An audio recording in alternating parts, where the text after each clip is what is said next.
loaded up the Illuvidex. So you can actually come on here and analyze what's happening in the Illuvium Land market. You can see everything that's for sale. There is a little switch up the top here, analytics. You can switch to analytics. I haven't found it too useful, but you can have a very quick look at it. It'll give you the sales volume.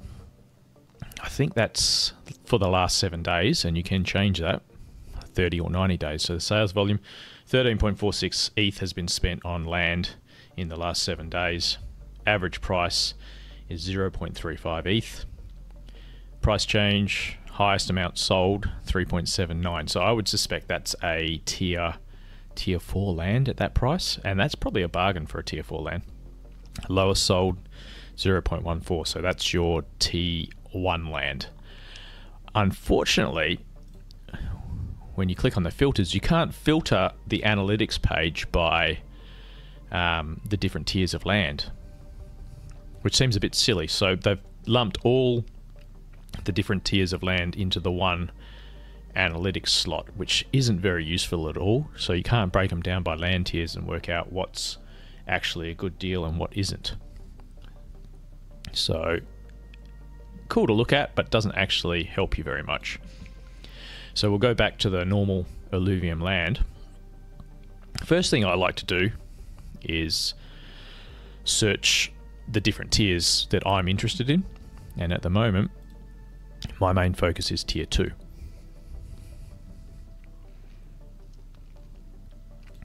Sorry, my voice is going on me, so I've got a lozenge in my mouth. Hopefully it's not making too much noise.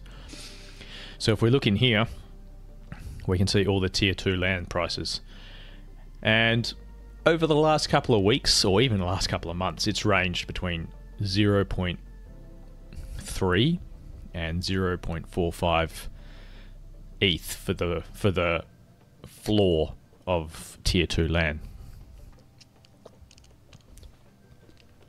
So at the moment we're at 0.35. Can we check the floor?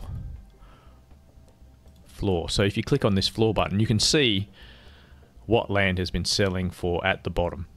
So at the moment tier 2 is at 0.34 ETH, and at the moment the lowest land is 0.35. Tier 2 seems to have a lot of volume. There does seem to be a lot of land selling in the tier 2 bracket. I think 0.35 is a good price.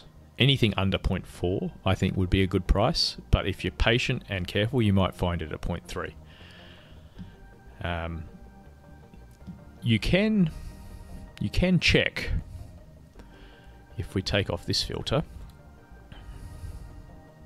and then click on this filter, you can go to let's see, how did we do it? Currency? No. There's a way to check the latest sale prices, if I can work it out. Region? No.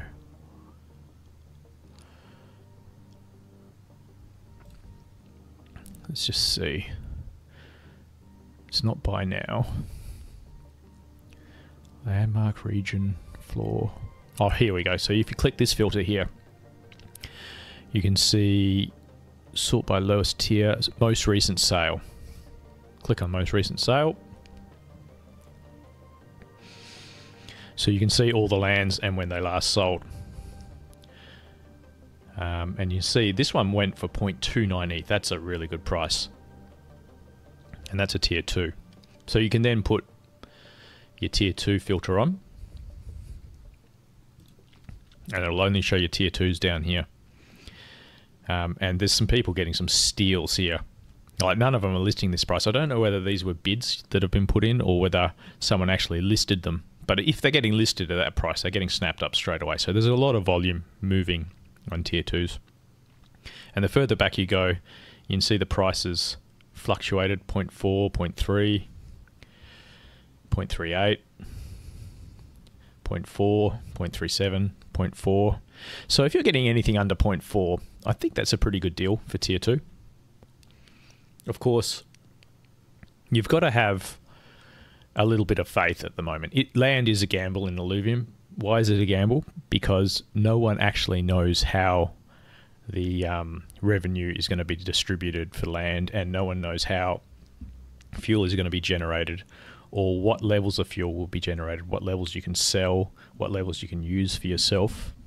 There's hints at what's going to happen, but it's not all out. Not all the information's out yet. So if you have faith in the team, and this isn't financial advice, if you have faith in the team that they're going to do right by landowners, and I think they will, then maybe land is a good choice for you. I do, so I hold a little bit of land, mostly tier 2s. I would like to pick up a tier 3, simply because managing 4 tier 2 lands takes a lot longer than managing 1 tier 3. So just for a time thing, having the highest possible tier of land, if you plan on playing the game, having a single high tier land is better than having a bunch. So I probably should upgrade to a tier 3, maybe sell off my tier 2s, but I don't know. It depends on whether you're investing or whether you're playing. And I mean, land is more of a hands-on investment, so it's probably only worth holding if you're going to actually manage and run the land. However, if you are only looking to have a passive investment, you're better off holding the token, staking, and earning revenue distribution. But we're not going to go into detail on that right now. So what else can we look at? Let's go back to our filters here. Take off. Let's go get rid of that. Or did I just put that back on?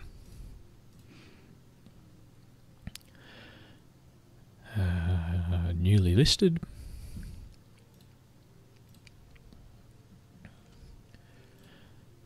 How do we reset our filter? Let's go by lowest price. Okay, so we'll look at the different tiers while we're here. We got tier 1 first. Now I've kept a close eye on tier 1 land probably for the last year. More so recently. And it probably fluctuates the least out of all the tiers of land. I've never seen it below 0.14, and I've never seen it above 0.18 ETH. So at the moment, we're sitting at 0.16 for the lowest price land. If you're not sure and you just want to play the game, maybe tier 1's a good bet for you. Definitely look to get it below 0.16 or 0.16 or below. I don't think it's going to fluctuate too much, not before the game comes out. So yeah, not much happening with tier 1. We've looked at tier 2. Look at tier 3. So tier 3 is interesting. There's not a lot of volume as far as I can see of tier 3 land selling, but it's extremely stubborn in price. There was a brief window where I saw one below 1 ETH a couple of weeks ago, maybe a month and a half ago. But it has bounced back up to 0.13 ETH, and it does not look like shifting. And if you look here, there's only one plot for sale at 0.13 ETH, and everything else is above 1.5 ETH, which, yeah, that's a lot of money to invest in land that's not even out yet. But you know, you might make it back. I'm definitely looking at picking up a tier 3. I don't really want to pay that much for it. So if I can get it below 1.1, maybe I'll throw an ETH or something at it and see if we can get it. And if you're involved in tier 4s, well, you're very lucky, because they are really expensive. I haven't been keeping an eye on the tier 4s, so I won't go into any detail on it. But you can see here, almost 5 ETH just to get your foot in the door on there. But you know, tier 4 land's gonna farm you the most resources for the least time. I don't know whether it'll be the most efficient, but if you only want one plot of land and you can afford a T4, that's going to give you the most resources to play the game. So if you are going to play the land game, or you are going to use land as an investment, what's the best strategy? Personally, I like to buy 3. what doesn't matter what tier you're in the market for. You buy 3. So say you buy 3 tier 2s, and your average buy price is 0.4 ETH. I would consider selling your first one when the market goes up as soon as possible and recover all your ETH. So you have got three bought at 0.4 average. You sell 1 when the price goes to 1.2 ETH. That's if you believe the land price is going to go up. Might not happen, but usually with NFTs, and land is an NFT, you got to get your money back as soon as possible. So hold 3 land, sell as soon as possible, grab 1, sell 1 for 1.2 ETH. You've got all your ETH back that way. Then you can play with the other 2. Maybe get another 50% pump. Maybe it doubles again. Maybe you can sell 1 for 3 ETH, and then you just hang on to the last one for the rest of the bull market and see where it goes. Maybe it'll go crazy. Maybe Illuvium will knock it out of the park. If not, you can just hold on to it and use it to play the game. That'd be my strategy. And it doesn't matter whether you're doing this with tier 1, tier 2, tier 3, or even tier 4. You don't want to buy too many and then not be able to sell them, and then end up holding them through a bear market. So you gotta take profits early with any NFT. Not that I'm big on NFTs. In fact, Illuvium are the only NFTs I hold. So that's my analysis on the Illuvium Land. Next, we're gonna jump over to the game, and we're gonna see how many alluvials we can catch in 1 hour. Hope that was interesting. I haven't done too much analysis before, so let me know what you think. Whether you want me to do more of this kind of content or not. Alright, let's switch over to our Illuvium game.